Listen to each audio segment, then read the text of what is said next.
Mr. Williams somehow found out what had transpired and filed a case against the minister. And the court agreed and took in the records of cabinet into the court and gave Mr. C.O. Williams the relief that he was seeking. I say all that to say that we have to stop as a people from the assassination, the character assassination that we so seem to enjoy. We talk about what is happening in the country right now, the mood of the country. People are dissatisfied, people are annoyed. But we as politicians are the ones fueling it. So when you stand up in the House of Assembly and you call the Prime Minister distasteful white man, not for black people and for white people, what are you saying? So when those videos come out in the public with all this vile language and threats, only representing what we are saying in this house and in the lower house. And we must stop it. And I'm saying it again, we must stop it. Otherwise we will never go forward as a people.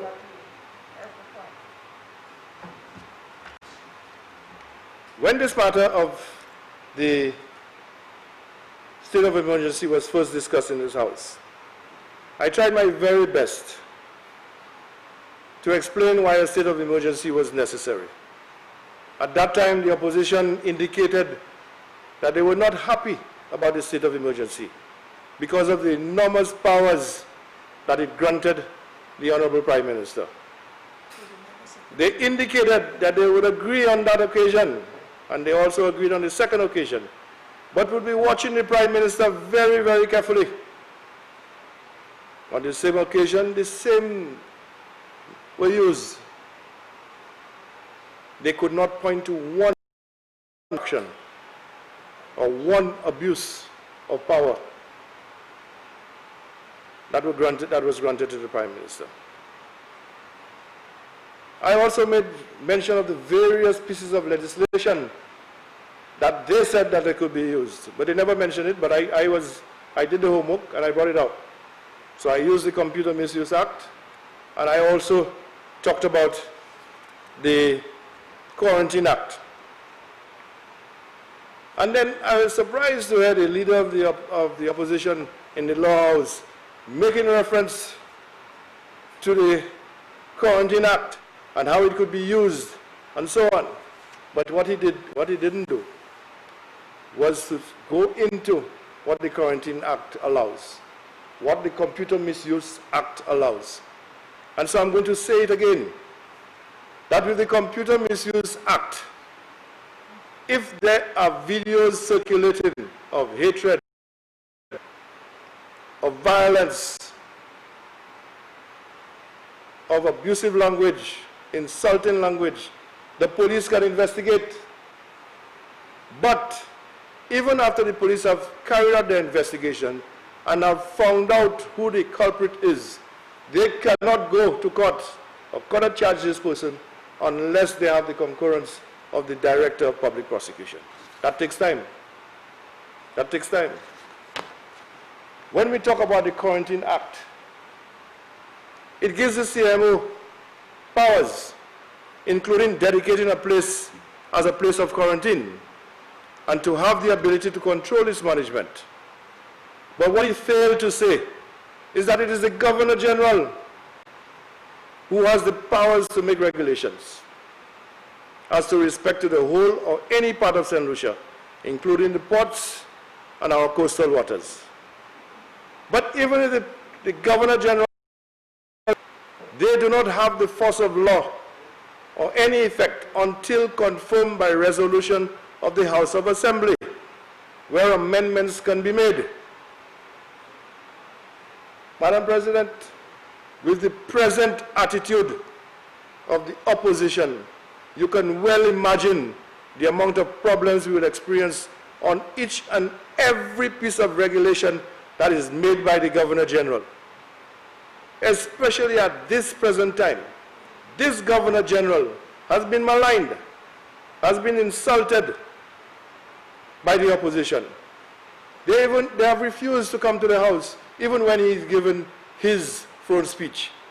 Even when he has done it by Zoom, they still don't want to be anywhere close to the Governor General.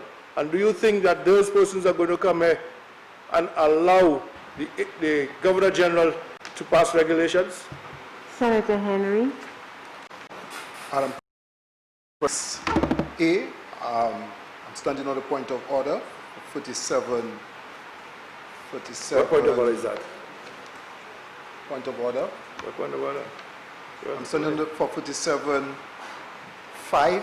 The senator shall not impute improper motives to a member of the member indicated that the opposition insulted the Governor General. Those statements, that is not correct, and I would like him to withdraw the statement made. Madam President, it is parliamentary courtesy that when the Governor General has to present the budget to both houses of Parliament, that all parliamentarians should find themselves there, whether they have a difficulty with the present Governor General or not. It does not matter which Governor General. Whatever issues you had with the Governor General before should not be played out in the House of Assembly. And I stand by my words. Proceed, Senator. I want to say that the government could not have succeeded without the hard work of the frontliners and support staff. But very important, Madam President, was the compliance of the general public. This was a first for our country, and our people responded positively, despite the rhetoric of some members of the opposition, especially the ever-angry V4 MP, Moses Jabatis, postulating that the PM was further dividing our people by instituting the two zones. What happened? Our people responded by referencing the zones as 758 and 759. That is the brilliance. Madam President, I'm standing on the point of order 47.1. Madam President, the member, Madam President, the member is not speaking to the motion. He is rebutting. What are you talking about, yes, sir? Everything is about it. So the two zones that were initiated was not under the state of emergency? What are you saying? Mister, you're speaking to me first of all. Thank you. Yeah, you're speaking to me and not directly to the senator. And I would like you to proceed. Thank you, Madam President, but I can barely hear you because of the mask.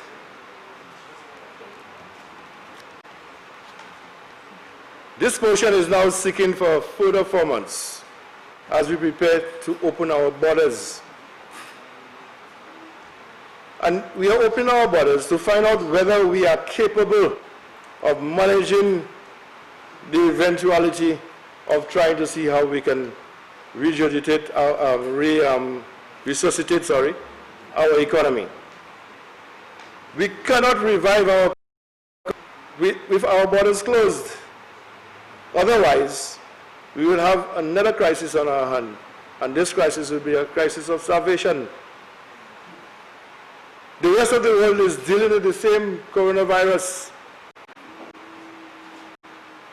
And any engagement with the rest of the world, we must be very careful how we do that. And at the opening as such, we must make tough decisions. The 4 months that was asked for gives us the opportunity to manage how we progress. And there was the NIMAC meeting. Persons were invited. There was the Zoom line contact that persons could have gone on and thing. At that NIMAC meeting, we had the Honorable Prime Minister, we had the Minister for Tourism, the PS for Tourism, and our esteemed CMO. And everything was discussed there as to how they were looking at opening the borders. All the protocols that were going to be put in place were discussed. And our Chief Medical Officer said, and I wish to read, Madam President, our Chief Medical Officer has also informed us that although we have flattened our curve as we lift the public health and social measures that were implemented to contain and reduce transmission, we anticipate the resurgence of cases with the opening of the borders, as most countries remain in active infection. She also indicated that our population remains susceptible to COVID-19, so the risk of transmission once introduction is likely. Based on the current evidence, it is envisaged that as we progress and move from one phase to another, we will experience recurring epidemic waves with continuous low-level transmission. Therefore, our efforts must ensure we maintain the waves as low and manageable as possible, so as not to overwhelm our healthcare system. This would require an efficient system to ensure the rapid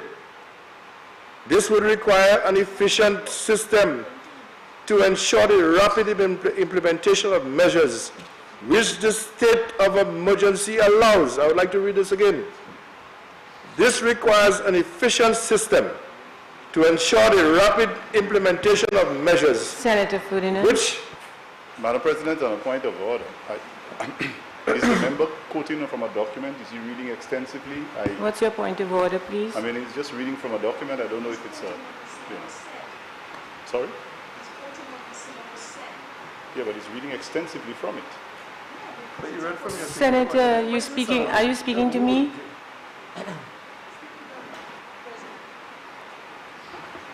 Madam President? Yes. On what point of order do you rise?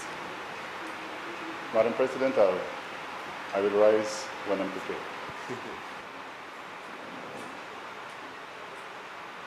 Thank you, Madam President. Proceed, Minister. Madam President, you would have noticed that, and I was surprised that the leader of government, the leader of opposition business in the House, did not make the same. In fact, he made the comment about the quietness of the members on the government side when the Prime Minister introduced the motion. And I was surprised that he didn't say the same thing this morning. But now I'm speaking. We allow you to speak, Madam President. There was no interruption. If you notice, that's the first time that has happened. That nobody stood up on a point of, on one elucidation, because we wanted to allow you all the latitude to speak. So allow me, Madam President, to speak. Minister, please proceed. All senators are allowed to interrupt as they This see includes fit. the curfew, use of zones. Listen, this includes the curfew, use of zones if necessary, or any scale-back measure. Madam President, there's a saying, as a man thinketh, so is he. And as such, I'm not surprised about the attitude of the members of the opposition. The issue with the civil servants have excited the opposition and are therefore prepared to make the most of the situation. They clearly remember 1979, when civil servants erupted, and the rest is history. They believe they can make history repeat itself and thereby force an early. I want to quote Honorable Sean Edwards in the House. And he said, and I quote, "Election is not too far away." That is what he said. Election is not too far away. When we all know that election is constitutionally due in June of next year, almost 12 months. And depending on what the Prime Minister or what happens in the country at the time, can be extended to a further 6 months. So when persons make those statements, you know that there are some underlying machinations going on. So we know. So yesterday we saw the members of the National Trust demonstrating outside of the House of Parliament. No, right, that person should not be demonstrating by the House of Parliament for at least 100 yards away. The police had information as to what was going to happen. They took precaution by cordoning off the area. Yet still, persons went across the border, the cordon, and congregated. Where was the social distancing? And there you saw a minister, a member of the opposition, Honorable Sean Edwards, and Dr. Stephen King standing in that crowd. Our leaders, supposed to be leading by example, they were not there. So we're not surprised. But they criticized the police for putting the cordon. Never gave the police the due for finding out before that was going to happen, and for restraining themselves, because what wanted to happen yesterday was for the police to react. And then everybody will say that we're using the police to stifle individuals. The Constitution gives us a lot of rights and privileges, as mentioned by the leader of opposition business. It is clear. Freedom of speech, freedom of association, freedom from arbitrary search. But there are other laws, because those rights are not absolute. They are not absolute. You can't say whatever you want, when you want, how you want, where you want. And that is why I want the immunity to be removed from the House, so that some persons will not be saying the kind of things that they're saying, accusing members left, right, and center without any proof.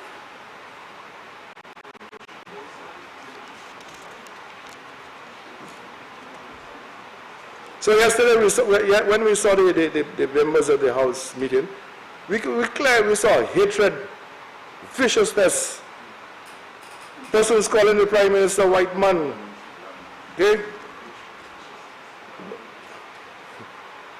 Making use of the slavery pitch, the white man and his diabolical attitude to black men, to black solutions.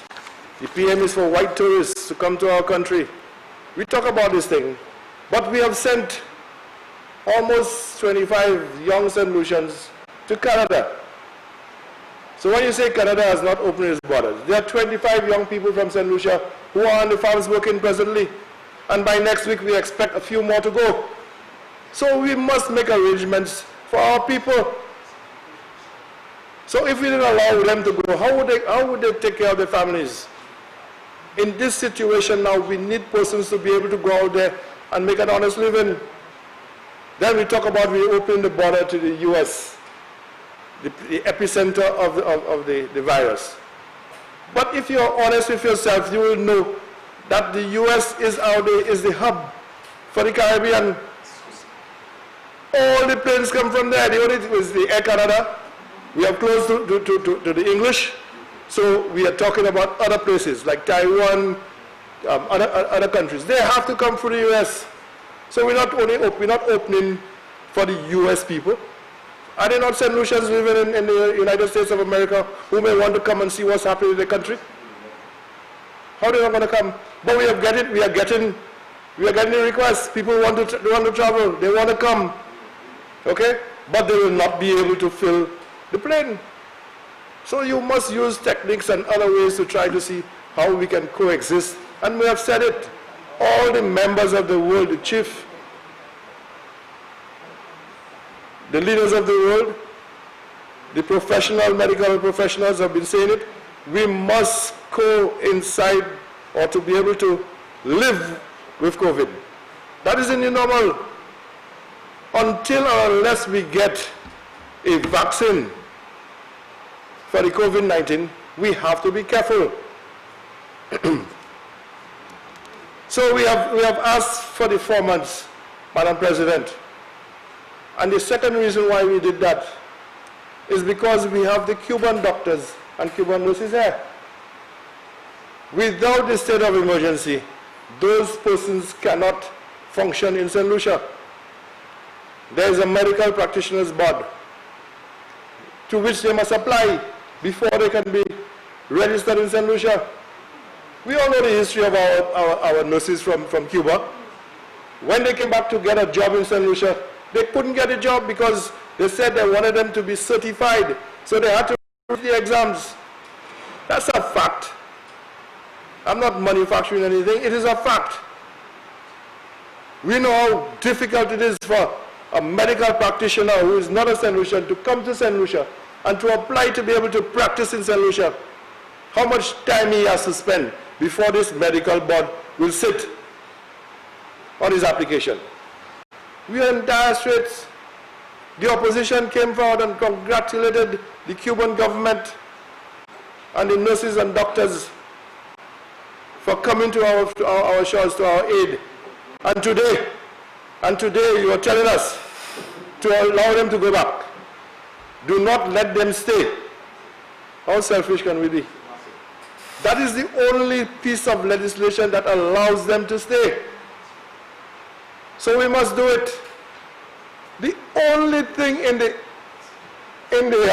State of Emergency Act that really infringes somewhat on your rights is the time, the curfew. And we have seen that the curfew has assisted. When persons talk about the two zones, we were so hot up under the collar about the two zones. The two zones were removed seamlessly, no problems whatsoever. Okay? We now have just the curfew. We have brought the curfew down to 9 o'clock, 9 p.m. What is so difficult that somebody cannot be at their home at 9 p.m.? What are you doing out after 9 p.m.? Well, I don't know if you have changed your profession. I don't know if you have changed your profession, but at 9 o'clock, most of law-abiding citizens, because the hotels are closed. The hotels are closed. These are the persons that work late.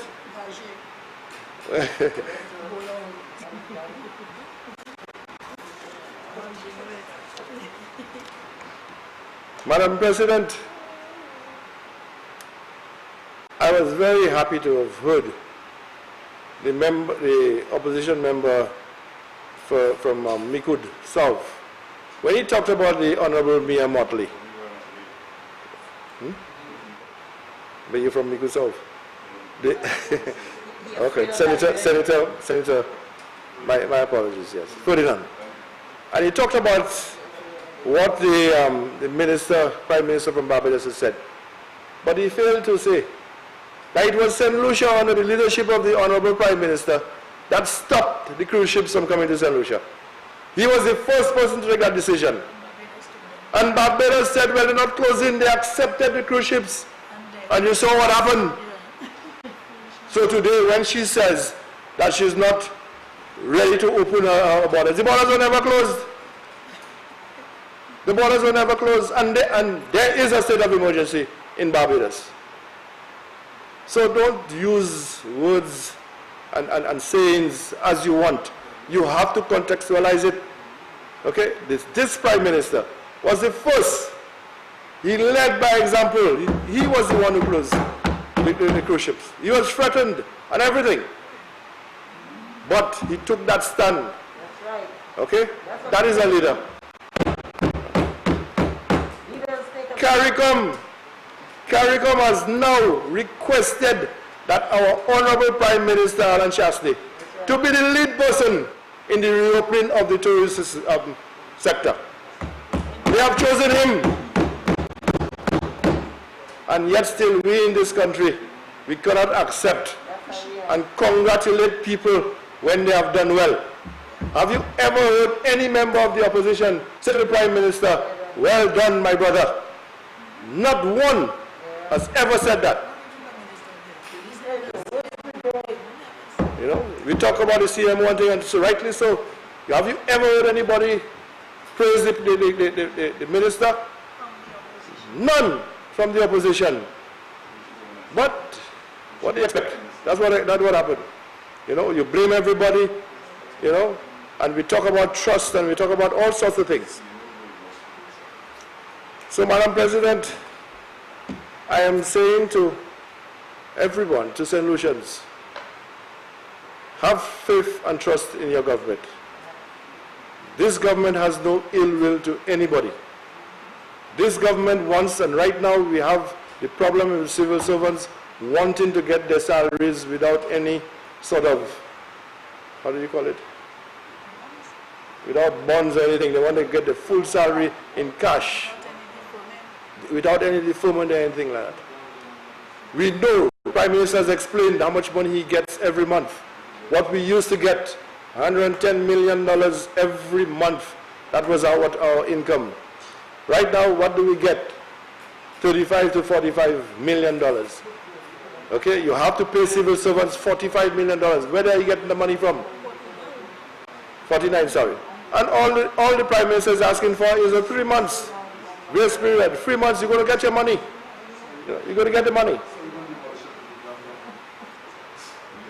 Yeah.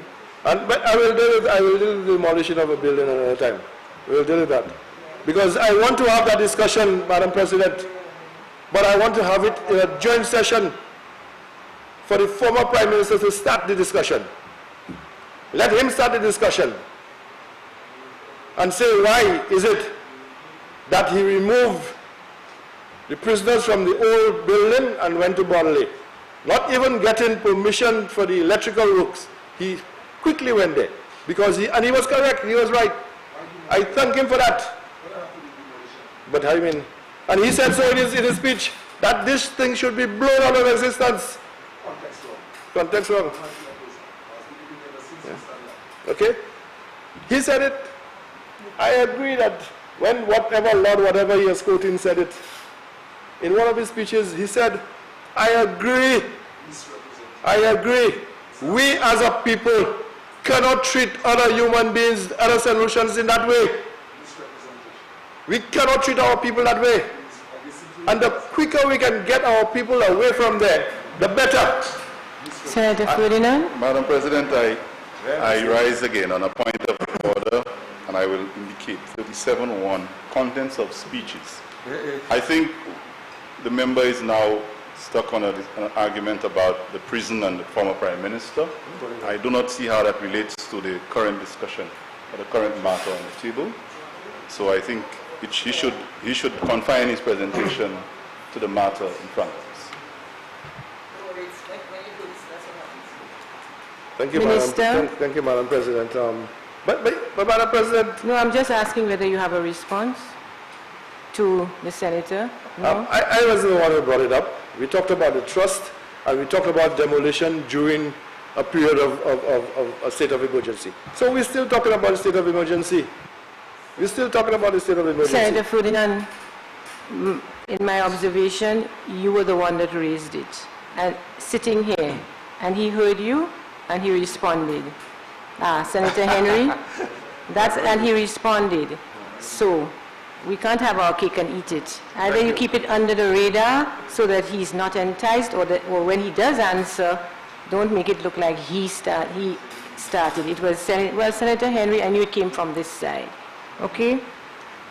But I still need to add, Minister, that we need to stick to the debate at hand. I agree, but I'm almost done. So, in ending, Madam President, I want to thank St. Lucians for understanding the work that the government has been doing, and I ask them to further understand why we want the 4 months. And like I said earlier, it is for the reopening, the partial reopening of the economy, and that we are going to be getting persons coming here. Okay, whether it's our Caribbean brothers and sisters or persons from further away. But we have to be careful. And I am saying to Madam President that this government is a responsible government. And if persons had listened to the NIMAC meeting, they would understand that some of the protocols are so stringent. And the independent senator referred to it. That is not even too sure we are going to get the number of persons that we're looking for because of the stringency of some of the protocols that have been in place. So I want nobody has articulated what right has been infringed during the last 2 state of emergencies. No one has suggested. The most people have suggested is that we are preventing people from gathering, we're preventing people from going and have political meetings and for them to... But it goes both ways. It goes both ways. You as the opposition can't have a political meeting, we as the government can't have a political meeting. So where is the advantage? The time will come for politicking. So I want to... again reiterate that I am in full support of this motion to keep the state of emergency for the next 4 months. I thank you.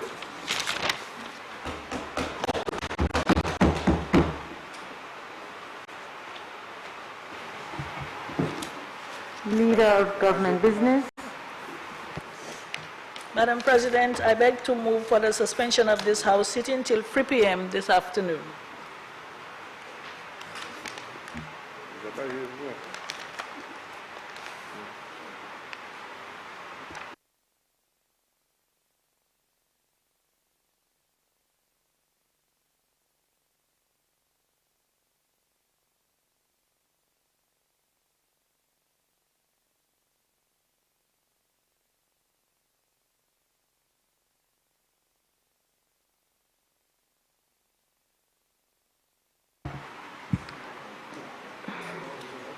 Senators, the question is that the sitting of the Senate be suspended until 3 p.m. this afternoon. I now put the question. As many as are of that opinion say aye. Aye. As many as are of a contrary opinion say no.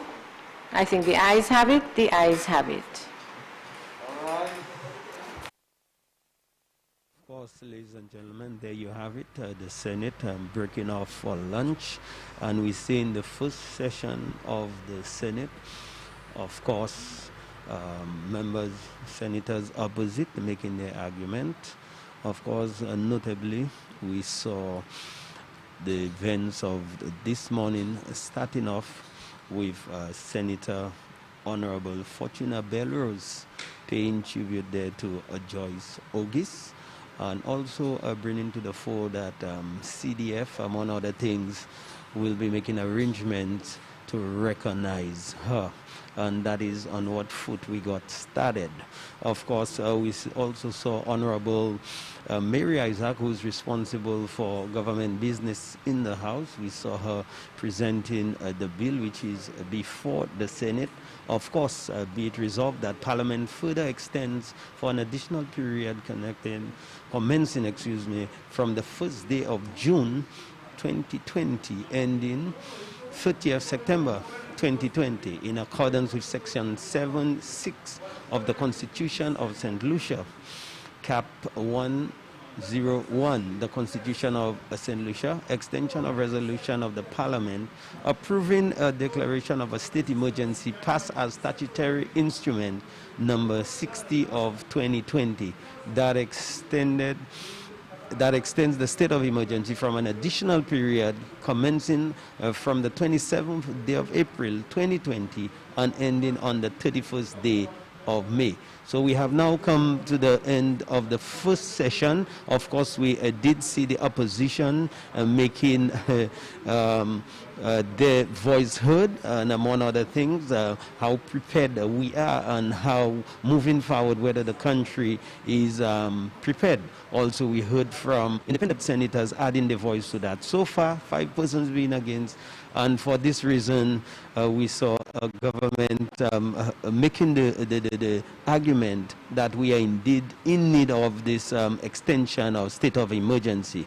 Nous venons pour premier pas les vini pour Sénat là, yo joindre yo ka discuter ça qui ni pour faire expressément les vini pour ajouter état de secours anounia et puis nous ka ouais membre gouvernement présenter motion et puis nous ouais c'est sénateur j'ai fait contribution yo et quand tout déjà nous ha ouais compte et pour et argument ka continuer. Ça c'est écoutez nous qu'a dit nous qu'a vier encore à 3 heures les bagailles est supposé vier commencer ici. So signing out for break, we thank you so much. We will be back here hopefully at 3 o'clock as we continue proceedings of the Senate here at Government House.